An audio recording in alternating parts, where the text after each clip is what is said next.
Hey folks, welcome back. I'm your host, R.R. Slugger, and I'm here to share with you some bad advice for constructing alternate builds. You're welcome. I know the title of this video is gonna stump some people, so I'd better address it first. It's inspired by the expression that all advice is bad advice, because if you followed your own advice, you wouldn't be where you are today. Essentially, the mistakes that you've made throughout your life have helped shape you into who you are right now, and the lessons learned from those mistakes could not have been taught through following someone else's advice. What does that have to do with constructing alternate builds? I don't know actually. Anyways, moving on, I've chosen to break this advice down into 7 steps, as the topic is a little bit more involved than I first thought. Before we get into it though, what is an alternate build?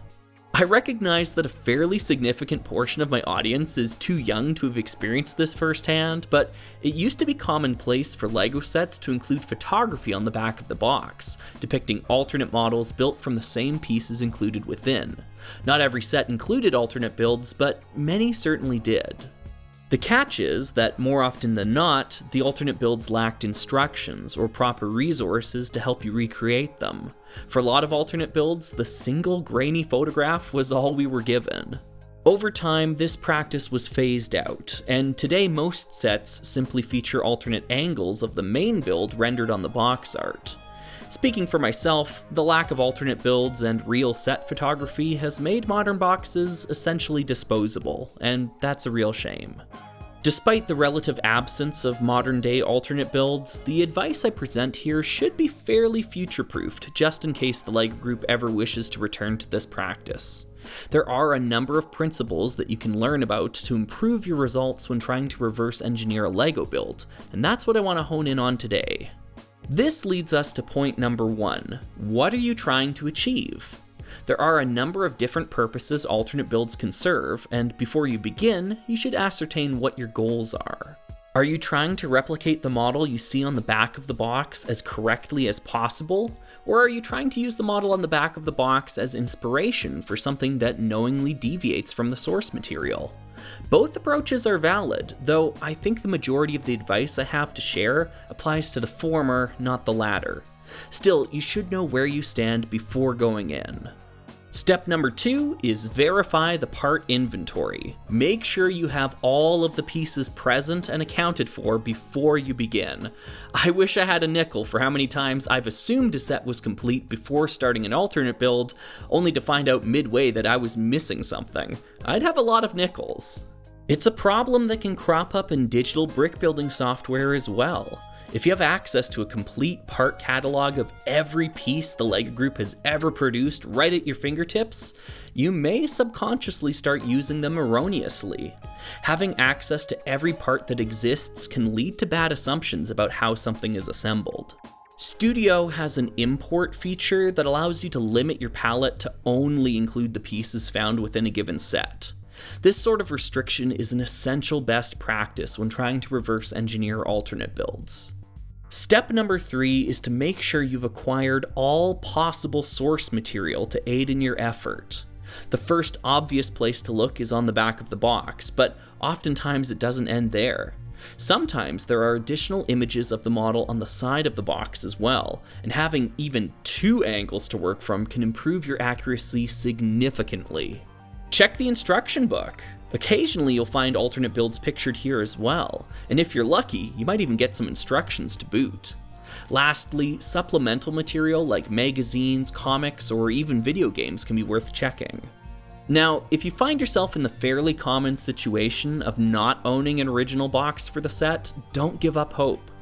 Checking for photos online can yield some positive results, and I've actually used eBay listings as a source of box photography on more than one occasion. Don't be afraid to ask others for help with this either. Sometimes you just can't get your hands on the physical materials, but someone else might be able to snap a quick picture for you. As an example, I've been using Tom's photography of the Orient Expedition boxes for years now. Once you've established your goals, verified your part inventory, and have gathered all possible source material, you're finally ready to begin building. Step number 4 is start with what you can see.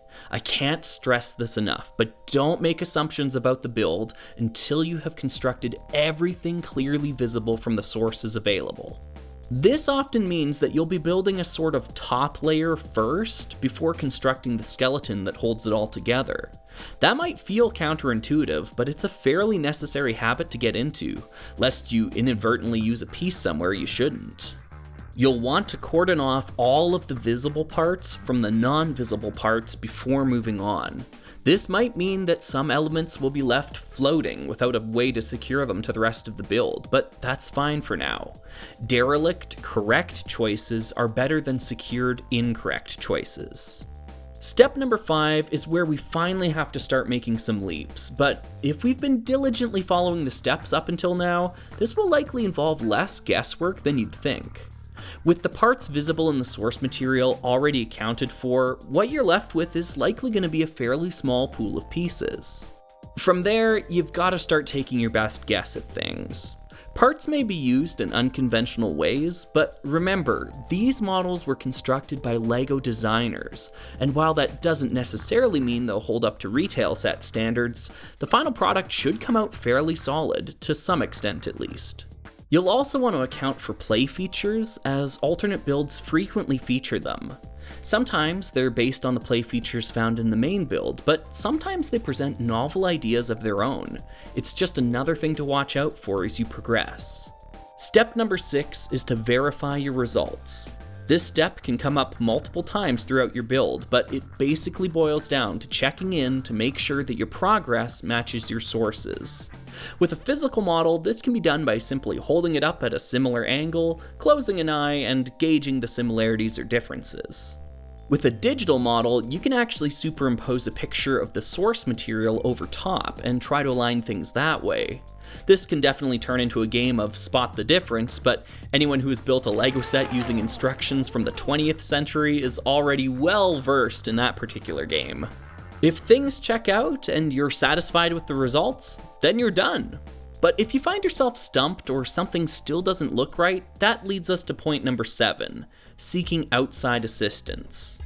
While collaboration can often yield better results, you have to keep in mind exactly what you're asking of someone. Unless they've gone through the previous steps as diligently as you have, their opinion on how to proceed might not be all that valuable, and asking someone to go through all those steps in the first place is a tall order in and of itself. Unless your priorities are aligned, working with someone can actually be counterproductive, so it's definitely best to make sure everyone involved is on the same page before you share ideas. If you value accuracy over expediency, then you should resist the temptation to base your build off of someone else's attempt. Start fresh every time. There's no telling whether or not the person before you adhered to or even considered the steps that we went over today. You should do as much as you can on your own before looking at the work of others or asking for assistance. While sometimes someone else can provide a breakthrough that you might have missed, it's also just as likely that they'll have made a bad assumption that you inadvertently carry over into your own attempt without questioning it, when you otherwise might have arrived at a different solution on your own. Once you have your own solution, that's when you can compare it to others and decide which makes the most sense. Doing this all on your own can be daunting at first, but you'll find with practice and experience, reverse engineering alternate builds can be a rewarding skill to develop. My advice here is to start small. Tackle alternate builds of sets that contain less than 100 pieces to begin with. Even sets that seem relatively straightforward up front might surprise you in the way that the pieces are reused on the back of the box. Also, consider designing your own alternate builds for sets like this.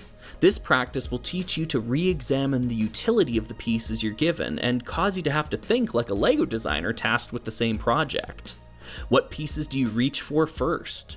What do you leave on the cutting room floor? These are good questions to ask yourself as you go. If you want to see how other people have reverse engineered alternate builds in the past, you can use a resource like backoftheboxbuilds.com.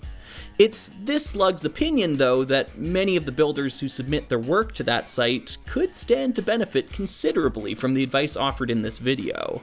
I've used the site many times and have yet to come across a build there that I felt was error-free. Some are more egregious than others, but overall, I personally wouldn't trust the results as following anything more than a close enough is close enough philosophy. If that's your jam though, knock yourself out. Like I said in step number 1, know your goal before you begin. Close enough is a completely valid direction to take, so long as you recognize that that is the direction you're taking. Reverse engineering alternate builds is a complicated task, but hopefully you'll leave this video today with a bit more of an understanding of what steps to take to improve your abilities.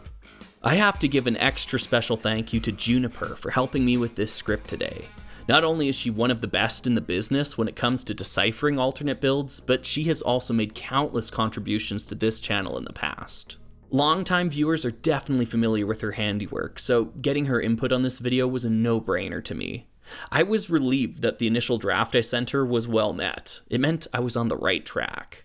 I also have to give a thank you to the folks who support me this summer, especially to those subscribed to my Only Slugs tier on Patreon. Folks like Menson24, who besides being a LEGO Space, Town, and Power Miners fan, is also a YouTuber who makes reviews and brick films for fun. Currently, they're working on an M-Tron retrospective, and I think it's worth checking out. Reven, who wants to let the world know that the wait is finally over. After a year of contemplation, they've decided that the proper way to pronounce their username is Reven. Solid choice. X-Eron, who is simply ecstatic to be here. I applaud your exuberance and excellent choice of username. Thank you for the support. Alimonies, who is a fan of LEGO City Space 2024, but just wishes that we got more of it. I've got to be honest, I kind of agree. It feels like they were building up to something that just never came. Oh well, I'm sure they'll start over in a year or two. Hero TM, who tells me that my video from last year inspired them to recollect the entire Dino Attack theme. Last month, they finished off their 7477 T1 Typhoon, and in doing so, I think they just made a lot of folks out there jealous. Such a great set. Vimesy42, who is a marine science educator whose love of LEGO all began with the fateful purchase of 4792 Alpha Team Navigator and ROV from an aquarium gift shop. I bet you the aquarium just loved that wave of Alpha Team. Shashka, who is probably having some high adventure deep underground as we speak. And lastly, Farmer Gada, who wants to give a shout out to all of the Knights Kingdom 1 fans out there. KK1 fans in the house, let me hear ya! Gada, you may be an endangered species. These folks and many more deserve our thanks for making the Summer of Slug a reality. If you'd like to pitch in and show your support, the links are in the video description. I've been your host, RR Slugger, and I'll see you next time for another video.